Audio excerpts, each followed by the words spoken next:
Can I ask one very quick question back to Ukraine? And Secretary, I'm happy for you to take this and come back on notice. I'm aware that the Russians have been mining large areas of Ukraine. Ukraine has been seeking donations and support with mine detectors.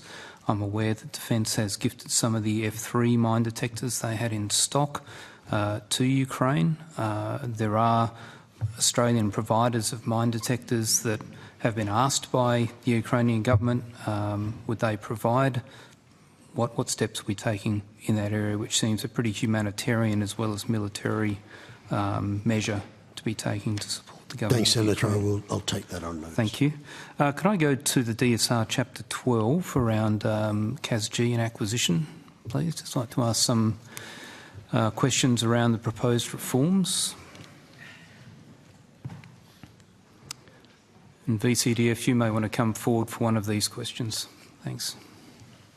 So, paragraph 12.3 in the DSR makes the claim that capability managers tinker with capability outcomes. VCDF, is that an accurate statement? It's an accurate statement that it's in the DSR, Senator. Okay, that's technically very correct. I tried to be helpful, Senator Fawcett. Not really, Sir Humphrey. So, VCDF, my point is, are there valid reasons why capability managers should have a say in the capability requirements, that equipment that is being procured on behalf of the men and women who serve them in the procurement process? Yes, Senator.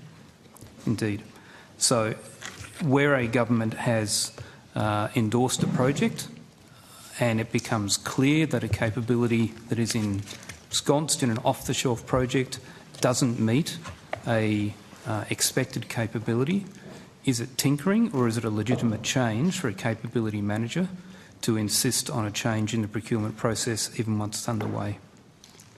Senator, sorry, and I should have said Vice Admiral David Johnston, Vice Chief of the Defence Force.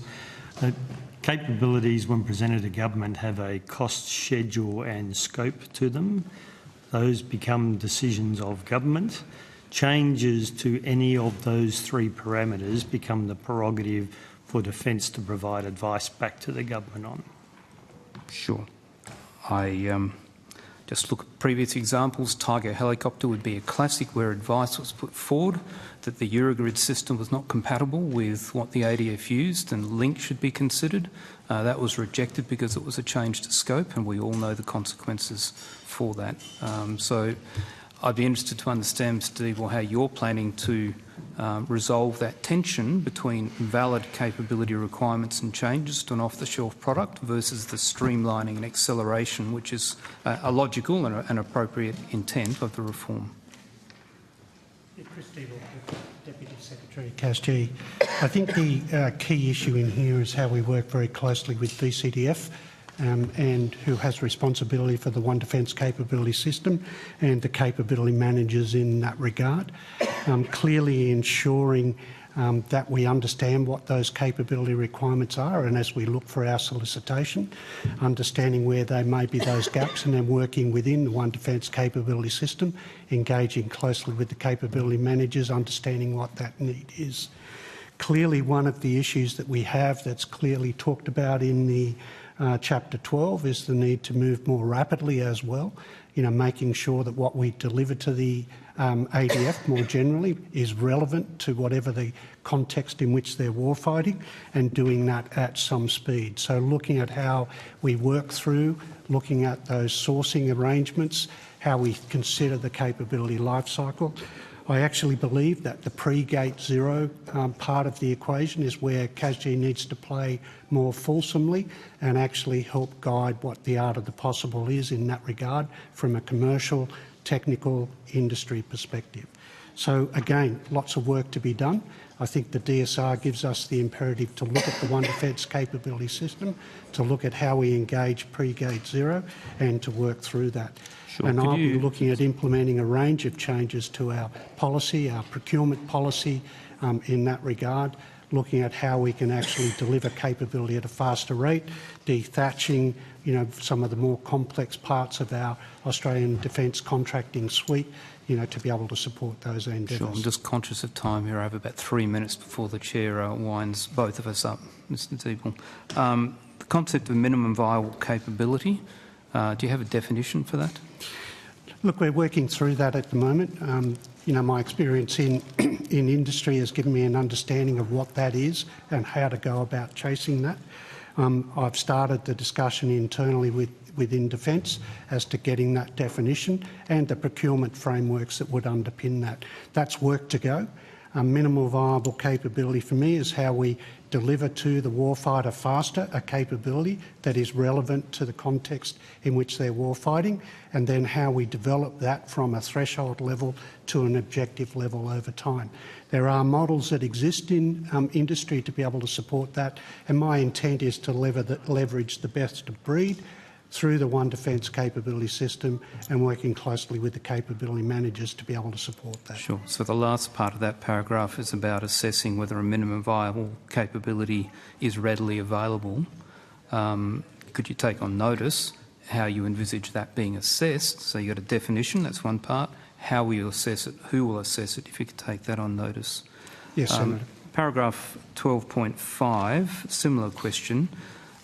You recommend that any changes, design changes, be independently tested by sceptical and trusted advisors. Could you give us some clarity as to how you envisage, and again perhaps on notice may be best, but who those independent, sceptical and trusted advisors may be? Senator Tom Hamilton, Deputy Secretary, Defence Strategic Review Implementation. Just a very quick response on that one. The range of imperatives for reform to our capability processes, including some of the observations in the DSR, will be an important part of our return next year for the National Defence Strategy, which will set out that comprehensive approach to reforming defence processes. So that many of those observations by the independent reviewers will need to be considered as part of that process, not just on the acquisition side, but I think in the capability development side as well. Sure, thank you. And again for taking, well, this is more a comment possibly, 12.8 talks about Australian industry content. I'm assuming, given our early discussion, what the DSR really means is Australian industry capability and decisions around capability rather than content. It's a substantial difference. 12.10, could you take on notice, give us a definition of what you mean by consider Australian, and you use the word content, let's use capability, when it makes sense, how do you define that, and where it makes strategic sense, how is that defined? How is that linked back to an assessment of what is sovereign defence capability, and how are those two statements going to be linked to our procurement process in terms of things that are actually allowable under the procurement rules? Senator, we'll provide some more information, but a key point I think I'd just like to... Mr Hamilton, I'm going to put the rest of my questions on notice before I run out of time, and then if there's any time left, please feel free to make your key point. 12.11, part of the success is ensuring that project teams and managers have the appropriate skills to effectively deliver major projects. This includes experience in project delivery, commercial and industry experience. Could you define what level of staff within CASG or indeed within service headquarters who are setting requirements, which goes to that whole issue of what's viable capability, what's available? What is your envisaged pathway there in terms of mandating industry and commercial experience before people can be posted to that?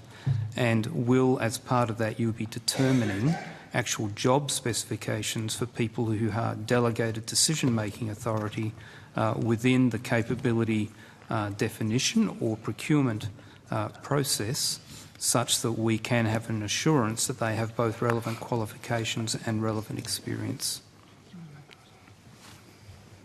Thank you very much, Senator Fawcett. I think Mr Hamilton has just hang on, sorry. Okay, sorry. Minister. I think Mr Hamilton has a short and general response to the questions Senator Fawcett is seeking answers on, but we'll take the balance of those matters on notice as requested. Thank you, Dennis. The short response is it's important to bear in mind that these are observations by an independent review. The government has directed us to take those into account in developing the plan to come back next year with the National Defence Strategy, but we will provide you with some responses to your questions. Thank you. And sorry, what is the date for your comeback? In 2024. That's a very long period of 18 months, given the urgency that's been highlighted by DSU 2020 and by the DSR. Given all the procurement we have to do across a whole range of things, surely getting our procurement system sorted out so that we can, as you say here, make streamlined, risk-based and accountable decision-making needs to be somewhat sooner than sometime in 2024. Very briefly, we are already moving on with a sense of urgency on many of the directions in the government's response to the DSR, but one of them was a comprehensive and robust assessment of all defence planning. The government has said it will bring that forward in 2024.